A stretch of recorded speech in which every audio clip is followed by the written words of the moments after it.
Kafka in the শোর পর্ব 5। যুক্তরাষ্ট্রের সেনাবাহিনীর গোয়েন্দা রিপোর্ট, তারিখ 12 মে 1946। বিষয় রাইস বোল পাহাড়ের ঘটনার রিপোর্ট 1944। নিচের সাক্ষাৎকারটি শ্রী নাকাজাওয়া জুইচির। ঘটনার সময়ে উনি শূন্য শহরে চিকিৎসক হিসেবে প্র্যাকটিস করতেন। সাক্ষাৎকারটি টেপ করা হয়েছে। এই সম্পর্কিত যাবতীয় নথিপত্র সন্ধান করার জন্য কোড নম্বর হচ্ছে PTYX 722SQ162 থেকে 183। প্রশ্নকর্তা লেফটেন্যান্ট রবার্ট ওকনারের মন্তব্য, ডক্টর নাকাজাওয়ার শরীরের পুষ্ট হাড় ও রোদে পড়া মুখ দেখে চিকিৎসকের চেয়েও কৃষি শ্রমিক বলে মনে হওয়ার সম্ভাবনাই বেশি। ধীর স্থির আচরণ, কিন্তু কথাবার্তায় চটপটে এবং গুছিয়ে কথা বলেন। মনে যা আছে তা সরাসরি মুখে বলেন। চশমার পেছনে উজ্জ্বল চোখের দৃষ্টি বেশ তীক্ষ্ণ। স্মৃতিশক্তি মনে হয় বেশ নির্ভরযোগ্য। হ্যাঁ, আমি 1944 সালের নভেম্বর মাসের 7 তারিখ সকাল 11টার পরে শহরের পাবলিক স্কুলের অ্যাসিস্ট্যান্ট হেডমাস্টার মশায়ের থেকে ফোনে একটা কল পাই। আগে থেকেই আমি এই স্কুলের দায়িত্বে থাকা ডাক্তার ছিলাম বলে আমার সঙ্গেই প্রথম যোগাযোগ করেন ওরা। বেশ ভালো রকম দিশেহারা অবস্থা ওখানে তখন। শুনলাম যে কোনো একটা ক্লাসের সবাই মিলে পাহাড়ে মাশরুম কুড়োতে গিয়ে সেখানে জ্ঞান হারিয়ে ফেলেছে। একেবারেই অচৈতন্য। একমাত্র যে শিক্ষয়িত্রীর ওপর এদের নেতৃত্ব ও দেখাশোনার ভার ছিল তার জ্ঞান আছে। এদের উদ্ধার করার উপায় বের করতে তিনি পাহাড় থেকে নেমে তক্ষুনি স্কুলে ফিরে এসেছেন। কিন্তু তিনি এতই বিচলিত হয়ে পড়েছেন যে তার কাছ থেকে সবকিছু শুনেও ঠিক যে কি হয়েছে পরিস্থিতি কিছুই বোঝা যাচ্ছে না। এইটুকু নিশ্চিত যে পাহাড়ে এখনো 16টি শিশু অচৈতন্য হয়ে পড়ে আছে। যেহেতু মাশরুম কুড়োতে গিয়েছিল, আমি প্রথমে ভাবলাম বিষাক্ত মাশরুম খেয়ে ফেলে স্নায়ু অসাড় হয়ে গেছে কিনা। তাহলে তো ভয়ানক ব্যাপার। মাশরুম নানা রকমের, এক একটায় এক এক রকম বিষ, ফলে তার চিকিৎসাও ভিন্ন ভিন্ন। আমরা অবিলম্বে যেটা করতে পারি সেটা হলো পেটের যাবতীয় কিছু বমি করিয়ে পরিষ্কার করে ফেলা। কিন্তু বিষ যদি তীব্র হয় আর যদি হজম প্রক্রিয়া অনেকটা এগিয়ে গিয়ে থাকে, তাহলে আর তেমন করার কিছু নেই। এই অঞ্চলে প্রত্যেক বছরই কয়েকজন করে মাশরুম খেয়ে প্রাণ হারায়। আমি তৎক্ষণাৎ জরুরি পরিস্থিতিতে কাজে দেয় এরকম ওষুধপত্র ব্যাগে ভরে নিয়ে তাড়াতাড়ি করে সাইকেলে চড়ে স্কুলে গিয়ে হাজির হলাম। ততক্ষণে খবর পেয়ে 2জন পুলিশও এসে গেছেন স্কুলে। বাচ্চারা অজ্ঞান হয়ে থাকলে শহর অবধি তাদের তো বয়ে আনতে হবে, সেই কাজে লোক দরকার। কিন্তু যুদ্ধের সময় সেটা অল্প বয়সী পুরুষ মানুষ অধিকাংশই মিলিটারিতে নিয়ে যাওয়া হয়েছে। আমি আর সেই 2জন পুলিশ, বয়স্ক একজন শিক্ষক, অ্যাসিস্ট্যান্ট হেডমাস্টার মশাই ও হেডমিস্ট্রেস, স্কুলের ঝাড়ুদার, আর তার সঙ্গে ওই ক্লাসের ভারপ্রাপ্তা সেই অল্প বয়সী শিক্ষিকা, সবাই মিলে রওনা দিলাম পাহাড়ের দিকে। যে কটা সাইকেল ছিল সেগুলোতে চড়ে বসলাম সকলে। যথেষ্ট সংখ্যায় ছিল না বলে কেউ কেউ এক একটা সাইকেলে 2জন করে চাপল। জঙ্গলের মধ্যে সেই জায়গাটায় কটা নাগাদ গিয়ে পৌঁছলেন? পৌঁছেই ঘড়িতে সময় দেখে নিয়েছিলাম বলে এখনো ভালো মতোই মনে আছে। ঠিক 11:55 পাহাড়ে ঢোকবার মুখটায় যতদূর যাওয়া যায় আমরা সাইকেলেই গিয়েছিলাম। তারপর পাহাড়ে ওঠার রাস্তা ধরে ধেয়ে যাব ঠিক করে চড়তে শুরু করলাম। আমরা যতক্ষণে গিয়ে পৌঁছেছি কয়েকটি শিশু ততক্ষণে খানিকটা জ্ঞান ফিরে উঠে বসেছে। তা কতজন হবে? 3 কি 4 জন হবে। উঠে বসেছে বলছি বটে, জ্ঞান তখনও পুরোটা ঠিক মতো ফেরেনি। টলতে টলতে শরীরটাকে তুলে হামাগুড়ি দেওয়ার মতো মাটিতে 4 হাত পায়ে ভর করে যেন বসে আছে। বাকি বাচ্চারা মাটিতে তখনও লুটিয়ে পড়ে আছে। তবে তাদের মধ্যে কয়েকজন আবার জ্ঞান ফিরে আসবে আসবে মোড়ামুড়ি দিয়ে নড়তে শুরু করেছে। বড় সাইজের পোকার মতো দেখতে লাগছিল। সে এক অতি বিচিত্র দৃশ্য। শিশুরা লুটিয়ে পড়ে আছে জঙ্গলের মাঝখানে। অদ্ভুত সমতল একটা ফাঁকা জায়গা, যেন শুধু ওই জায়গাটুকুই কেটে সাফ করা হয়েছে। আর সেখানে শরতের উজ্জ্বল সূর্যরশ্মি এসে পড়ছে। আর তার মাঝখানে কিংবা আশেপাশের 16 জন প্রাইমারি স্কুলের বাচ্চা এক একজন এক এক ভঙ্গিতে লুটিয়ে পড়ে আছে। কেউ নড়ছে, কেউ একেবারে স্থির। একেবারে আধুনিকতম কোনো নাটকের দৃশ্যর মতো দেখাচ্ছিল। ডাক্তার হিসেবে আমি করণীয় ভুলে ঢোক গিলে আমি স্থানুবৎ সেইখানে দাঁড়িয়ে রইলাম। একা শুধু আমি নয়, যারাই হাজির তারা সকলেই স্বল্প বিস্তর চঞ্চল শক্তিহীন অবস্থার কবলে পড়ে দাঁড়িয়েছিল ঘণ্টাখানিক।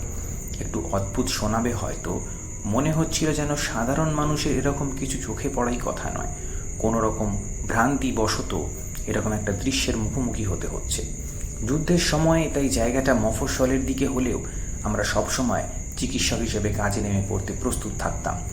যাই ঘটুক না কেন, নিজের কর্তব্য পালন করতে না পেরে একজন নাগরিক হিসেবে ব্যর্থ হওয়ার উপায় নেই। কিন্তু সেই দৃশ্য আমাকে আক্ষরিক অর্থেই হিমশৈলীর মতো স্থানুবৎ করে দিল। তবে অবিলম্বে আমি সামলে উঠে মাটিতে লুটিয়ে পড়া বাচ্চাদের একজনকে জড়িয়ে ধরে তুললাম। বাচ্চা মেয়ে একটি, শরীরে এতটুকু শক্তি অবশিষ্ট নেই, কাপড়ের পুতুলের মতো শিথিল হয়ে পড়েছে। নিঃশ্বাস প্রশ্বাস নিয়মিত, কিন্তু জ্ঞান নেই, অথচ চোখ স্বাভাবিকভাবেই খোলা। ডানে বাঁয়ে নড়ে কি যেন দেখছে। আমি ব্যাগ থেকে ফ্ল্যাশ লাইট বের করে চোখের মণিতে আলো ফেললাম। কোনো প্রতিক্রিয়া হলো না। চোখ কাজ করছে, কি যেন দেখছে, অথচ আলোতে সাড়া দিচ্ছে না। অলৌকিক ব্যাপার। আমি একাধিক বাচ্চাকে জড়িয়ে ধরে উঠিয়ে একই পরীক্ষা করে দেখলাম, সকলেরই এক প্রতিক্রিয়া। এরপর আমি বাচ্চাদের নাড়ির গতি, তার শরীরের গতিমাত্রা মেপে দেখলাম। নাড়ি স্পন্দন গড়ে কম বেশি 50 থেকে 55। শরীরের তাপমাত্রা সকলেরই 36 ডিগ্রির নিচেই দেখাচ্ছে। 35.5 মতোই ছিল বোধ হয়। আর হ্যাঁ, ওই বয়সী বাচ্চাদের পক্ষে নাড়ি স্পন্দন একটু ধীরই, তাপমাত্রা 1 ডিগ্রি মতো কম। শ্বাস প্রশ্বাসের ঘ্রাণ নিয়ে দেখলাম অস্বাভাবিক গন্ধ কিছু পেলাম না। গলায় কিংবা জিভেও কোনো পরিবর্তন নেই। খাদ্যে বিষক্রিয়ার লক্ষণ প্রাথমিকভাবে পরীক্ষা করে দেখলাম, কেউই বমিটমি করেনি, পায়খানা টাইখানাও কেউ করে ফেলেনি। কারুর কোনো কষ্ট নেই। খারাপ কিছু খেয়ে ফেললে এতটা সময় পেরিয়ে যাওয়ার পরে এই 3টের মধ্যে একটা অন্তত হবে। বিষক্রিয়া খুব সম্ভবত নয়, বুঝতে পেরে স্বস্তির নিঃশ্বাস ফেললাম। তবে ভয়ঙ্কর অশুভ কিছু ঘটে থাকলে সেটা একেবারেই আমার ধারণার বাইরে। একজন মাটিতে লুটিয়ে পড়তেই একেবারে সংক্রামক অসুখের মতো আশেপাশের যাবতীয় বাচ্চা একের পর এক মাটিতে লুটিয়ে পড়ল। অথচ সময়টা নভেম্বর মাস, তার উপর আবার বনের ভেতর ঠান্ডা আবহাওয়ায়। 1-2 হলে তবু একরকম, একেবারে 16টি বাচ্চার সকলেই ওরকম একটা জায়গায় সানস্ট্রোক হলো, এও ভাবা সম্ভব নয়। এরপরে আর ভাবা যায় গ্যাস, বিষাক্ত গ্যাস, সম্ভবত নার্ভ গ্যাস ধরনের কিছু। প্রাকৃতিক গ্যাস হতে পারে, আবার কৃত্রিমভাবে তৈরি কিছুও হতে পারে। লোকালয় থেকে এতটা দূরে বনের মধ্যে গ্যাস এলো কি করে, অনেক ভেবেও কিছু কুল কিনারা করতে পারলাম না। তবে আপাতত যদি ধরে নিই যে এর কারণ বিষাক্ত গ্যাস, তবেই একমাত্র এরকম একটা পরিস্থিতির অন্তত পক্ষে একটা যুক্তিগ্রাহ্য ব্যাখ্যা খাড়া করা যায়। সবাই বাতাসের সঙ্গে সেই জিনিসের শ্বাস নিয়ে ফেলে জ্ঞান হারিয়ে মাটিতে লুটিয়ে পড়েছে। সঙ্গের দিদিমণির যে কিছু হয়নি তার কারণ হয়তো গ্যাসের ঘনত্ব কম ছিল, আর পূর্ণবয়স্ক মানুষের শরীরে কোনো ক্রমে তা সহ্য হয়েছে। এখন তবে চিকিৎসা করা ভালো, তার কুলকিনারা করা মুশকিল। আমি নেহাতি মফস্বলের ডাক্তার, বিশেষ বিশেষ কারণের বিষাক্ত গ্যাসের সম্বন্ধে বিশেষজ্ঞের মতো জ্ঞান তো নেই। একেবারে কিংকর্ত ও বিমূঢ় অবস্থা হলো। এদিকে পাহাড়ের মাঝখানে যে ফোন করে কোনো বিশেষজ্ঞের থেকে পরামর্শ চাইব, তারও উপায় নেই। আর একটা সত্যিকারের সমস্যা হলো, বাচ্চাদের কয়েকজন একটু একটু করে জ্ঞান ফিরে পাচ্ছে। আরও খানিক সময় গেলে স্বাভাবিকভাবে জ্ঞান ফিরে আসবে কিনা তাও তো জানি না। পুরোটাই একটা খুব আশাবাদী দৃষ্টিভঙ্গি ঠিকই, কিন্তু সত্যি বলতে কি অন্যরকম কিছু ঠিক ভেবে উঠতে পারলাম না। সুতরাং ঠিক হলো যে এখন কিছুক্ষণ ওখানেই শুয়ে বিশ্রাম নিই করা, তারপর পরিস্থিতি কি হয় দেখতে হবে। আশেপাশের বাতাসে একটু অন্যরকম কিছু টের পেয়েছিলেন কি? সেটা আমারও মনে এসেছিল বলে, কোনো রকম গন্ধ যা সচরাচর পাওয়া যায় না, পাচ্ছি কিনা দেখতে আমি বাতাসে বেশ কয়েকবারই গভীরভাবে শ্বাস নিয়ে দেখলাম। কিন্তু দেখলাম যে নেহাতি পাহাড়ের মাঝখানে বনের বাতাস যেমন হয় তেমনটাই, গাছপালার গন্ধ, তাজা বাতাস, ফুলের গাছটা চেয়েও অস্বাভাবিক কিছু খুঁজে পেলাম না। একটু অন্যরকম আকার বা অন্যরকম রং এরকম জিনিসও চোখে পড়ল না। মাটিতে লুটিয়ে পড়ার আগে বাচ্চারা যেমন মাশরুম তুলেছিল, সেগুলোকে একটা একটা করে বেশ খুঁটিয়ে পরীক্ষা করলাম। মনে হলো কুড়োতে শুরু করে অল্পক্ষণের মধ্যেই মাটিতে লুটিয়ে পড়েছিল হয়তো। একেবারেই সচরাচর খাওয়া হয় যে মাশরুম, সেই জিনিস। এই এলাকায় বহুদিন ডাক্তারি করছি বলে মাশরুমের প্রকারভেদ বেশ ভালো করেই জানা আছে। মন দিয়ে সেগুলো জড়ো করে ফেরার পথে সঙ্গে করে এনে পরে অবশ্যই বিশেষজ্ঞ দিয়ে পরীক্ষা করিয়ে নিয়েছিলাম, কিন্তু আমার যা মনে হয়েছিল সেরকমই, বৃষ্টি ছিল না, সবগুলোই সাধারণ মাশরুম। জ্ঞান হারিয়ে ফেলা বাচ্চাদের ব্যাপারে জিজ্ঞেস করছি। চোখের মনি ডাঁয়ে বাঁয়ে করতে থাকা ছাড়া অন্য কোনো রকম অস্বাভাবিক উপসর্গ বা প্রতিক্রিয়া কি ছিল না? যেমন ধরুন চোখের মনি বড় হয়ে যাওয়া, বা চোখের সাদা অংশের রং, অথবা চোখের পলক দ্রুত পড়ছিল নাকি ধীরে, এইসব। না, চোখের মনি সার্চ লাইটের মতো ডাঁয়ে বাঁয়ে সরতে থাকা ছাড়া অন্য কিছু ছিল না। আর সব কিছু একেবারে ঠিকঠাক কাজ করছিল। বাচ্চারা কিছু একটা দেখেই যাচ্ছিল। আরও সঠিকভাবে বলতে হয়, দেখে মনে হচ্ছিল বাচ্চারা আমরা যা দেখতে পাচ্ছি না তা না দেখে আমরা যা দেখতে পাচ্ছি না সেরকম কিছু দেখছিল।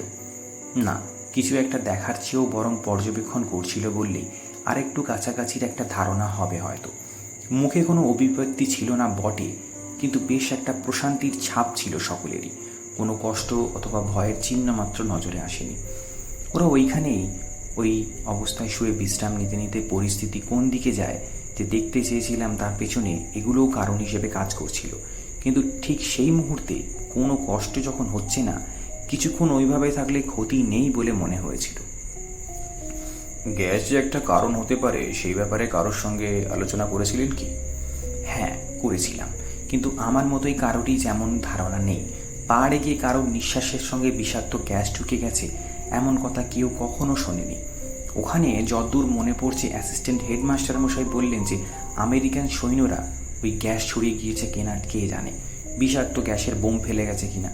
সে কথায় ওদের নিয়ে গিয়েছিলেন যে দিদিমণি, তিনি বলেন যে পাহাড়ে ঢোকার আগেটায় B-29 প্লেনের মতো দেখতে কি একটা আকাশে দেখেছিলেন, ঠিক ওই পাহাড়ের সরাসরি ওপর দিয়ে উড়ে গিয়েছিল।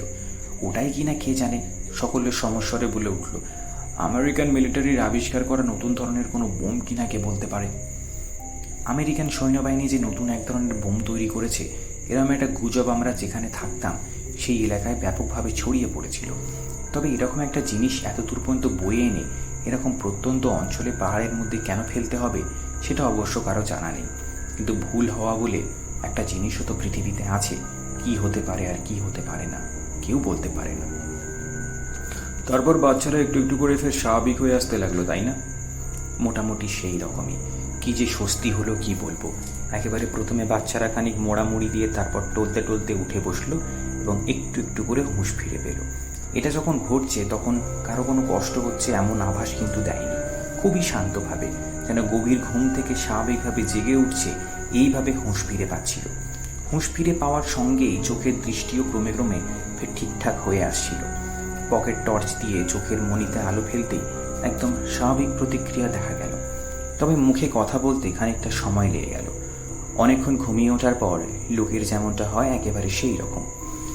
যারা হুঁশ ফিরে পেয়েছে আমরা এবার এক এক করে তাদের কাছে গিয়ে আদৌ কি হয়েছিল সেই নিয়ে জিজ্ঞাসাবাদ করতে শুরু করলাম।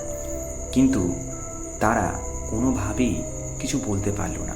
সবাই হতভম্ব হয়ে রইল, যেন যা একেবারে স্মরণে নেই সেই নিয়ে জেরা করা হচ্ছে।